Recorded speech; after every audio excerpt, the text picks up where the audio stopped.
ইন্নাল হামদুলিল্লাহ ওয়াসসালাতু ওয়াসসালামু আলা রাসূলিল্লাহ ওয়া আলা আলিহি ওয়া সাহবিহি ওয়া মা ওয়ালা ওয়া বা'দ। ফাআউযু বিল্লাহি মিনাশ শাইতানির রাজীম। ইয়া আইয়ুহাল্লাযীনা আমানু কুতিবা আলাইকুমুস সিয়াম কামা কুতিবা আলাল লাযীনা মিন ক্বাবলিকুম লাআল্লাকুম তাত্তাকুন। সুপ্রিয় শ্রোতা মণ্ডলী ও দর্শকবৃন্দ, আমি আপনাদের সামনে সংক্ষিপ্ত আকারে শুরুতু সিয়ামের শর্তসমূহ আলোকপাত করব ইনশাআল্লাহ।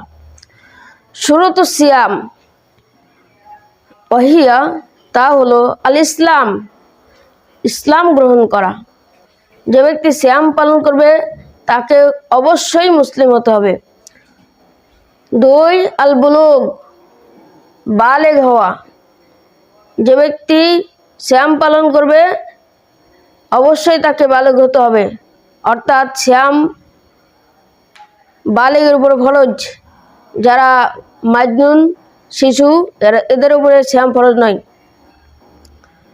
3 নম্বর আল আকল, জ্ঞানবান হওয়া। যার জ্ঞান নাই, যেমন মাজনুন, যাদের জ্ঞান নাই এদের উপরে সিয়াম ফরজ নয়। 4 আল কুদরা আইতাকাতু সওম, সিয়াম পালন করার সামর্থ্য থাকা। 5 আসিহা, সুস্থ থাকা। অতএব যে ব্যক্তি অসুস্থ মারিজ তার উপরে সিয়াম ফরজ নয়।